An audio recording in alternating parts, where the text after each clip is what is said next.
नमस्कार विद्यार्थी मित्रांनो, मी अनिल तोडमल विदर्भ IAS अकॅडमीच्या या ऑनलाईन प्लॅटफॉर्मवरती सर्वांचं स्वागत करतो। आजच्या लेक्चरमध्ये आपण कंबाईन आणि राज्यसेवेला विचारलेल्या काही प्रश्नांचे विश्लेषण पाहणार आहोत, म्हणजे PYQ ॲनालिसिस पाहणार आहोत गणित या विषयाचा। तर हे काही प्रश्न असणार आहेत बघा, या टाईपचे प्रश्न हा UPSCला विचारलेला आहे। संयुक्त गट क पूर्व गट क मुख्य कर सहाय्यकला विचारलेला प्रश्न आहे। तर हे सगळे प्रश्न आपण बघणार आहोत। आता याच्यामध्ये विशेष काय असणार आहे बघा, हे बघताना की कन्सेप्ट क्लिअर असेल तर हे प्रश्न किती सोपे आहेत हे आजच्या लेक्चरमधून मी समजून सांगण्याचा प्रयत्न करेल। मग हे प्रश्न ज्या कन्सेप्टवर येतात तो कन्सेप्ट मी तुम्हाला आधी समजून सांगतो। मी नेहमी सांगत असतो की गणितात मास्टरी येण्यासाठी, चांगले मार्क घेण्यासाठी तुम्हाला 3 गोष्टी गरजेच्या आहेत। एक तर तुम्हाला आकडेमोड आली पाहिजे। पहिलं तर तुम्हाला आकडेमोड आली पाहिजे। ती आकडेमोड जर आली तर पुढे अभ्यास करण्यात अर्थ आहे। बऱ्याच जणांना गुणाकार भागाकारच व्यवस्थित जमत नाही। पुढे गणितात किती अभ्यास केला तर तुम्ही प्रत्येक टप्प्यावर अडखळणार, वेळ जाणार किंवा तुमचा दीडमोड होणार। त्याच्यानंतर कन्सेप्ट क्लिअर पाहिजे, म्हणजे संकल्पना क्लिअर पाहिजे, जे की मी तुम्हाला आता सांगणार आहे की संकल्पना काय असते, कन्सेप्ट काय असतो, आणि त्याच्यानंतर सराव असणं गरजेचं आहे। ह्या 3 स्टेजमध्ये जर तुम्ही स्टडी केला, आधी आकडेमोड म्हणजे बेसिक कॅल्क्युलेशन, बेरीज वजाबाकी गुणाकार भागाकार अपूर्णांक हे जर व्यवस्थित केलं, त्याच्यानंतर जर संकल्पना समजून घेतली आणि सराव केला तर गणित अजिबात अवघड नाही। मग आज जे प्रश्न विचारलेले आहेत ते 2 संकल्पनांवर विचारलेले आहेत, तर ते मी तुम्हाला समजून सांगतो।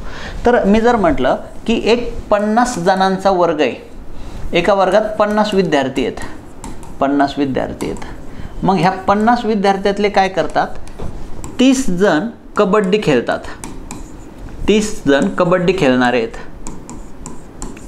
आणि 40 जण खो खो खेळणारे आहेत।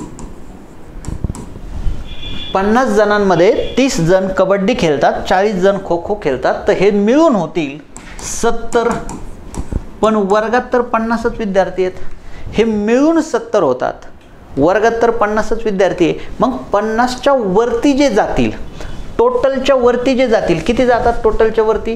टोटलच्या वरती 20 जातात। हे जे 20 आहेत हे 20 कॉमनमध्ये घ्यावे लागतील, तेव्हा ते कॅल्क्युलेशन बरोबर येईल। मग टोटलच्या वरती जे जातात ते कॉमनमध्ये घ्यायचे असतात। मग हे कबड्डी खेळणारे, हे खो खो खेळणारे, आता 20 जण दोन्ही खेळ खेळतात। मग कबड्डी खेळणारे टोटल 30 आहेत, हे 20 झाले तर फक्त कबड्डी खेळणारे 10 होतील। खो खो खेळणारे 40 आहेत, हे 20 झाले, फक्त खो खो खेळणारे 20 होतील। मग 20 20 40 आणि 10 50, 20 20 40 आणि 10 50। मग अशा केसमध्ये एकूण संख्या जर टोटलच्या वरती जात असेल तर ती कॉमनमध्ये येते। मग ह्या आहेत वेन डायग्राम। वेन या गणित तज्ञांनी त्यांचा शोध लावला, म्हणून त्याला म्हणतात वेन्स डायग्राम, वेनच्या आकृत्या। मग वेनच्या आकृत्या वेगवेगळे संच आकृत्याच्या फॉर्ममध्ये दाखवतात। जेव्हा आपण हे शिकू तेव्हा डिटेलमध्ये बघू, सध्या तर एवढं लक्षात ठेवा की टोटलच्या वरती जे जातील ते तुम्हाला कॉमनमध्ये टाकावं लागतील। मग इथे आणखी एक दुसरा प्रश्न असा विचारला जातो, 70% लोक चहा पितात, 50% लोक कॉफी पितात। आता हेच लोक झाले 120%। मॅक्सिमम लोक 100% असू शकतात ना। 70% चहा पितात, 50% कॉफी पितात, तर हेच होतात 120%। मॅक्सिमम किती असू शकतात? 100%। मग 100च्या वरती जे जाईल, 100च्या वरती जे जाईल, किती जातात 100च्या वरती? 20% कॉमनमध्ये येतील। 100च्या वरती 20% कॉमनमध्ये येतील। मग हे होतील 50 आणि 20, चहा पिणारे 70, कॉफी पिणारे 20 आणि 30 50, टोटल 50 आणि 20 70 आणि 30 100। मग टोटलच्या वरती जे जातात ते कॉमनमध्ये येतात। पण इथे जर असं म्हटलं 10% लोक काहीही पित नाहीत, 10% लोक काहीही पित नाही। मग आता 10% काहीही पित नाही तर 100 पैकी 90%च काही ना काही पितात। मग इथे 90च्या वरचे कॉमनमध्ये टाकावं लागतील। या केसमध्ये 90च्या वरचे कॉमनमध्ये टाकावं लागतील का? 10% काहीच पित नाहीत मग पिणारे 90% झाले. टोटल होता 70 आणि 50 120. मग 90च्या वरती किती झाले? 90च्या वरती 30%. 90च्या वरती 30% हे कॉमनमध्ये येतील. मग 70मधून 30 गेले 40%. कॉफी पिणारे होतील 20%. हे चहा पिणारे, हे कॉफी पिणारे, चहा पिणारे 40 आणि 30 70% बरोबर.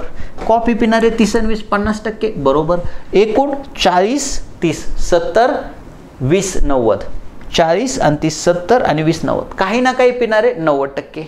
काही ना काही पिणारे 90%. फक्त कॉफी पिणारे 20%. फक्त चहा पिणारे 40%. हा कन्सेप्ट तुम्हाला माहीत पाहिजे. चला आता याच्यावरचे प्रश्न आपण घेऊयात.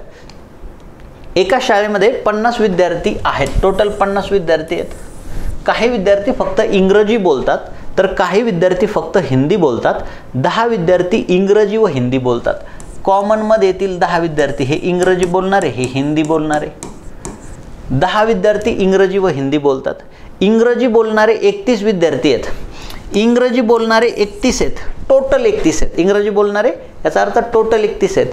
मग हे 10 झाले, तर फक्त इंग्रजी बोलणारे 21 होतील. मग फक्त इंग्रजी बोलणारे 21, इंग्रजी हिंदी बोलणारे 10, इंग्रजी बोलणारे टोटल 31 होते. हे 10 गेले 21. 21 आणि 10 31. 31 गेले. राहिलेले हिंदी बोलत असतील 19. मग हिंदी बोलणाऱ्यांची संख्या किती? आता एक लक्षात घ्या, इथं 2 प्रश्न आहेत. हिंदी बोलणाऱ्यांची का फक्त हिंदी बोलणाऱ्यांची? म्हणले फक्त हिंदी बोलणाऱ्यांची संख्या 19. फक्त हिंदी बोलणाऱ्यांची संख्या 19. म्हणले हिंदी बोलणाऱ्यांची संख्या म्हणजे सगळे हिंदी बोलणारे, सर्व हिंदी बोलणारे 29 येतील. पण इथं म्हणले फक्त हिंदी बोलणाऱ्यांची संख्या 19. मग तुम्हाला हे डिस्ट्रीब्युशन समजलं पाहिजे. याच्यासाठी वेन आकृत्यांचा जर तुम्हाला अर्थ लावता आला तर हे प्रश्न सहज सोडवता येतील. इंग्रजीवाले 31 होते, दोन्हीवाले 10 होते, फक्त इंग्रजीवाले 21 होतील. 21 आणि 10 31. 31 गेले. 50 पैकी 31 गेले. मग एकूण 50 विद्यार्थी होते, 31 गेले. राहिले 19. हे हिंदी बोलणारे, फक्त हिंदी बोलणारे. आणि हिंदी बोलणारे एकूण 19 आणि 10 31 होते. चला हा प्रश्न समजलाय. आता सेम प्रश्न UPSCने 1998ला विचारला होता. त्याच्यामध्ये मी व्हॅल्यू चेंज केली आणि तुम्हाला सोडवायला दिलाय. तर तुम्ही हा व्हिडिओ पॉज करून हा प्रश्न सोडवा. मागे मी याचा कन्सेप्ट सांगितलेला आहे, त्या आधारावर तुम्हाला सोडवायचा आहे. पुढे आपण याच्यापेक्षा आणखी अवघड प्रश्नही पाहणार आहोत, जे लेटेस्ट विचारलेले आहेत. पहा हा प्रश्न, याच्यानंतर सेम क्वेश्चन मी तुम्हाला सोडवायला दिलेला आहे. VCचा अर्थ व्हॅल्यू चेंज केलेली आहे मी. हा प्रश्न ओरिजिनल संयुक्त गटक पूर्व परीक्षा 2019ला विचारलेला होता. त्याच्या पुढे मी किमती बदलून तुम्हाला एक सोडवायला दिलाय तसा प्रश्न. परिसंवादासाठी जमलेल्या सहभागींपैकी 32 व्यक्ती चहा पितात, 35 व्यक्ती कॉफी पितात, 22 जण चहा आणि कॉफी पितात. तर संवादासाठी जमलेल्या व्यक्तींची संख्या निवडा. वेन आकृतीच्या साहाय्याने सोडू. 32 लोक चहा पितात, 35 लोक कॉफी पितात, 22 जण चहा आणि कॉफी पितात, 22 जण चहा आणि कॉफी. मग 32 मधले 22 गेले, तर फक्त चहा पिणारे 10. 35 पैकी 22 गेले, तर फक्त कॉफी पिणारे 13. फक्त कॉफी पिणारे 13. आता म्हटलेत एकूण व्यक्तींची संख्या. पहा 22 आणि 10 32. 32 आणि 3 35 आणि 10 45.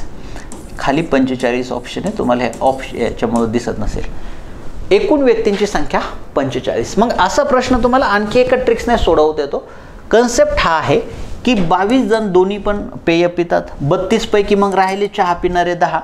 35 जण कॉफी पितात, तर 22 जण दोन्ही पितात, मग फक्त कॉफी पिणारे 13. आणि एकूण यांची बेरीज केली की तुम्हाला एकूण मिळून जाईल. आता असा प्रश्न आला आणि तुम्हाला याच्याही पेक्षा फास्ट सोडवायचं आहे, तर काय करायचं?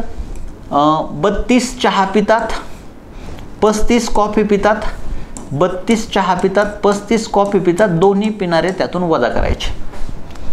32 मधून 22 गेले 10. 32 मधून 22 सोपे आहेत वजा करणं 10 आणि 35 45. असा प्रश्न आला तर याचं उत्तर एवढंच आहे. चहा पिणारे अधिक कॉफी पिणारे वजा चहा पिणारे अधिक कॉफी पिणारे वजा दोन्ही पेय पिणारे. अलग लक्षात. Number of A number of B minus number of A intersection B. तुम्हाला आठवतंय का संच असा एक हे होता number of B number of A intersection B. संच प्रकरणामध्ये 9वीला मला वाटतं 9वीला 11वी 12वीला ह्या प्रॉपर्टीज होत्या, हे गुणधर्म होते संचाचे. तर त्याच्यानुसार हे सोडवायचं आहे. आता तुम्हाला ते गुणधर्म आठवत बसायचं नाही, तुम्हाला कन्सेप्ट समजून घ्यायचा आहे, थोडासा विचार करायचा आहे आणि प्रश्न सोडवायचे, त्याचं ॲप्लिकेशन करायचं आहे. स्पर्धा परीक्षेचे गणित सोडवताना गणितीय संकल्पनांचं उपयोजन करायचं असतं, म्हणजे ॲप्लिकेशन करायचं असतं. ते ॲप्लिकेशन उपयोजन करण्यासाठी तुम्हाला कन्सेप्ट समजलेला पाहिजे. कन्सेप्ट जर तुम्हाला समजला तर तुम्हाला ते उपयोजन करता येईल. समजले? जसं की चहा पिणारे 32 कॉफी पिणारे कॉमन, त्याच्यावरून तुम्ही उत्तर काढायला पाहिजे. सेम क्वेश्चन तुम्हाला सोडवायला दिला आहे. पुढचा क्वेश्चन मी सोडवून देतो, हा तुम्ही पॉज करून सोडवा आणि मग पुढच्या क्वेश्चनकडे या. एका महाविद्यालयात एकूण 600 विद्यार्थी आहे. प्रत्येकास एकतर इंग्रजी किंवा हिंदी किंवा दोन्ही विषय दिले. जर 75% विद्यार्थ्यांना इंग्रजी व 45% विद्यार्थ्यांना 75% इंग्रजी 45% विद्यार्थ्यांना हिंदी तर दोन्ही विषय घेणाऱ्या विद्यार्थ्यांची संख्या काढा. 100च्या वरती जे जातील 100च्या वरती जे जातील 75 आणि 45, 75 आणि 5 80 40 120. 100च्या वरती किती गेले? 20%. 100च्या वरती किती गेले? 20%. 75 जणांना 1, 45 जणांना 1, एकूण 120% होतात. मग 100च्या वरती जे जातील ते कॉमनमध्ये टाकावं लागतील 20%. कॉमनमध्ये येतील 20%. दोन्ही विषय घेणाऱ्यांची संख्या 600 गुणिले 20. 600 गुणिले 20. 600 गुणिले 20 भागिले 100 म्हणजे 600चे 20%. दोन्ही विषय घेणारे येतील 120 विद्यार्थी. का? एकूण 600 विद्यार्थी आहेत, 75% इंग्रजी 45% हिंदी, विद्यार्थी होतात 120%. याचा अर्थ 100च्या वरती जे जातील ते कॉमनमध्ये घ्यायचे आहेत, म्हणजे दोन्ही विषय येणारे. आणि त्यांनी तेच विचारले, दोन्ही विषय घेणाऱ्या विद्यार्थ्यांची संख्या 600 गुणिले 20 भागिले 100 120. पर्याय क्रमांक 4 आहे 120.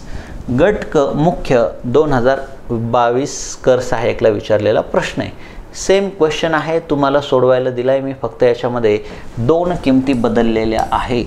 2 किमती बदलल्या आहेत आणि ऑप्शन बदलले आहेत. तुम्ही स्वतः सोडवायला पाहिजे, ट्राय करायला पाहिजे. चला, निवडणुकीचा कन्सेप्ट मी शेवटी घेईल. आधी ह्या टाईपचे क्वेश्चन आपण सगळे संपवून घेऊयात. चला, हा एक क्वेश्चन. गट क मुख्य परीक्षा 17 डिसेंबरला जी झाली तिला विचारलेला प्रश्न आहे. याचाही आपण सेम कन्सेप्ट आहे, कसं सोडवायचं बघूया. एका गावात मराठी जाणणारे 82% लोक आहेत. मराठी जाणणारे 82%, हिंदी जाणणारे 76%, दोन्ही भाषा जाणणारे 2244 लोक आहेत. तर त्या गावात दोन्ही भाषांना जाणणारे 8%. थोडासा अवघड प्रश्न विचारला. दोन्ही भाषांना जाणणारे 8% म्हणजे 2 भाषा जाणणारे 92% आहेत. 92% भाषा 92% लोक यातली कोणती तरी भाषा किंवा दोन्ही भाषा जाणतात. 8% लोकांना दोन्ही भाषा येत नाही. मग 8%ना जर दोन्ही भाषा येत नसेल तर 92% लोक असतील की ज्यांना कोणती ना कोणती भाषा येते. मग हे 82 76 6 2 8 8 7 15 158%. मग 92च्या वरती जे जातील ते कॉमनमध्ये येतील. मग 92च्या वरती किती जातात? 8तून 2 गेले 6, 66%. 92च्या वरती जे जातात ते 66% होतील. आधी आपण 100च्या वरती जे जाईल ते कॉमनमध्ये टाकायचो, कारण 100% लोक असायचे. पण इथं 8% लोकांना दोन्ही भाषा येत नाहीत. मग 8% लोकांना दोन्ही भाषा येत नाही तर दोन्ही भाषा येणारे होतात 92%. मग 92च्या वरती जातात 158 66%. याचा अर्थ 66% लोकांना दोन्ही भाषा येतात. मग त्यांनी सांगितलंय दोन्ही भाषा जाणणारे 2244 लोक आहे. 2244 लोक म्हणजे हे 66%. तर त्या गावची लोकसंख्या 100%. 2244 लोक त्यांनी सांगितले दोन्ही भाषा जाणणारे. आणि आपण काढलं की दोन्ही भाषा जाणणारे 66% विद्यार्थी आहेत. दोन्ही भाषा जाणणारे 66% विद्यार्थी आहेत. म्हणजे 2244 म्हणजे 66%. 2244ला 66 आणि भागलं 1% मिळून गुणिले 100. 11 सख 66, 11 दुने 22, 11 चोक 44 नाही करायचं पूर्ण 2 संख्यांना भाग देतात नाही, एक एक संख्येला द्यावा लागतो. 11 × 66, 11 × 2 = 22, 11 × 0 = 0, 4ला भाग जात नाही. आता 11 चोक 6 त्रिक 18, 6 चोक 24, 6 चोक 24, 34 × 100, तर याचं उत्तर 3400 येईल. मग इथे थोडंसं मॉडिफिकेशन काय केलंय की 8% लोकांना कोणतीच भाषा येत नाही, म्हणजे ह्या दोन्ही भाषापैकी येत नाही, तिसरी येत असेल. 8% लोकांना दोन्ही भाषा येत नाही, म्हणजे दोन्ही भाषा येणारे 92%.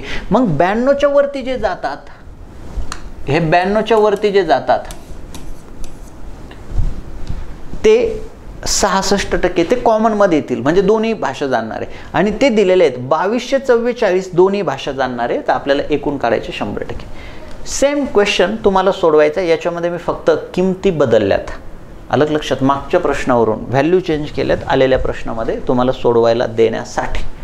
पॉज करा, सोडवा, आणि कंटाळा करू नका सोडवण्याचा. समजून सांगितल्यावर समजणार आहे, पण तुम्ही स्वतः सोडून बघितलं तर तुमच्या लक्षात येईल तुम्हाला ते ॲप्लिकेशन करता येतंय का, तुम्हाला स्वतःला समजलंय का. त्याच्यामुळे मी तुम्हाला हे प्रश्न सोडवायला दिले, तर मला वाटतं तुम्ही सोडवायला पाहिजे. आणि लेक्चर आवडत असेल तर लाईक करायला, शेअर करायला विसरू नका. कमेंटमध्ये तुमचा फीडबॅक, तुम्हाला लेक्चर कसं वाटलं हे सांगत चाललं. त्याच्यामुळे मग नवीन व्हिडिओ बनवायला प्रेरणा मिळते, किंवा समजते की नाही काय अडचण येते तुमची ते कळायला मार्ग राहतो. ऑफलाईनमध्ये जसं विद्यार्थी समोर असतात, चेहरे बघून कळतं बाबा विद्यार्थ्यांना समजतंय नाही समजत, त्यांना आणखी काही पाहिजे असेल तर ते विचारतात. तसं आपल्याला हा कमेंट हा ऑप्शन आहे, त्यामुळं तुम्ही कमेंटमध्ये नक्की तुमचा अभिप्राय, तुम्हाला काय वाटतं ते मेन्शन करत चला. चला आता आपण जाऊयात दुसऱ्या कन्सेप्टकडं. हा कन्सेप्ट काय, निवडणुकीत काय असतं, निवडणुकीत समजा मानले 100% मतं, सर्व मतं 100% मानू. मग एक जणाला पडले 60% मतं, तर दुसऱ्याला पडणार 40% मतं, जर पूर्ण मतदान झालं तर.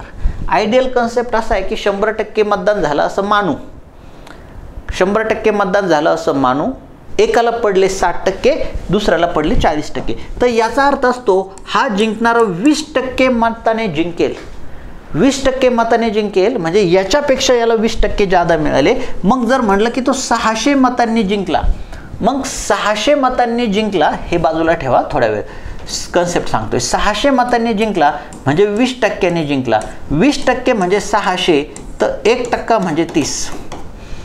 20% म्हणजे 600, तर 1% म्हणजे 30. तर आपल्याला काढायचंय एकूण किती मतदार होते, म्हणजे 100%, तर एकूण मतदार होतील 3000. लक्षात. मग कन्सेप्ट कळला पाहिजे. 1% जर शेकडेवारीमध्ये तुम्हाला 1%ची व्हॅल्यू काढता आली तर त्याच्यावरून तुम्ही काहीही उत्तर काढू शकता. 1%ची जर किंमत तुम्हाला काढता आली, 1%ची जर तुम्हाला किंमत काढता आली, तर तुम्ही शेकडेवारीमध्ये, नफ्या तोट्यामध्ये, सरळ व्याज, चक्रवाढ व्याजामध्ये कोणत्याही प्रश्नाचं उत्तर देऊ शकता. मग हे 1% काय आहे, 100% मतदान झालं, एका उमेदवाराला 60 पडले, दुसऱ्याला 40 पडले. मग आपल्याला लक्षात येत आहे का जिंकणारा 20% जिंकला. किती टक्क्यांनी, 20% जिंकला, म्हणजे 600 मतांनी जिंकला. मग 600 मतं म्हणजे 20%, 600ला 20ने भागलं तर 1% म्हणजे 30 येईल. 1% म्हणजे 30, तर 100% मतदान म्हणजे 3000. आता जर म्हटले 10% मतदान झालंच नाही, तर मग 90% मतदान झालं म्हणावं लागेल. अलग लक्षात. मग 90% मतदान झालं, याला 60 आणि याला 30 पडले, तर हा 30% जिंकल. अलग लक्षात. आता हा प्रश्न सोडून दाखवतो, म्हणजे तुमच्या, मला वाटतं जास्त क्लिअरली लक्षात येईल. एका निवडणुकीत 8% मतदारांनी मतदान केलं नाही. 8% मतदान केलं नाही म्हणजे मतदान झालंय 92%. 8% मतदारांनी मतदान केलं नाही म्हणजे मतदान झालं 92%. या निवडणुकीत फक्त 2च उमेदवार उभे होते. निवडून आलेल्या उमेदवाराला एकूण मतांच्या 48% मतं पडली. निवडून आलेला 48 मतं पडली, मग दुसऱ्याला किती पडणार, याला 48 मतं पडली. 92 मधून 48 वजा करा, 92 वजा 48, 12तून 8 गेले 4, 8तून 4 गेले 4. दुसऱ्याला पडतील 44% मतं, दुसऱ्याला पडतील 44% मतं. किती, 44%. मग हा जिंकेल कितीनी, याला 44, याला 48, 4% मतांनी जिंकेल. किंवा दुसरा हरेल कितीनी, 4% मताने हरेल. 1100 मतांनी दुसऱ्याचा पराभव केला, म्हणजे 1100 मतांनी जिंकला, म्हणजे 4% जिंकला. 1100 मतांनी जिंकला, हा 1100 मतांनी जिंकला म्हणजे 4% जिंकला. 1100 म्हणजे 4%. तर निवडणुकीत एकूण किती मतदार होते? 8% मतदारांनी मतदान केले नाही, पण निवडणुकीत 100% मतदार होते ना. 92% मतदारांनी मतदान केलंय, 8%नी केलं नाही, पण ते मतदार होते.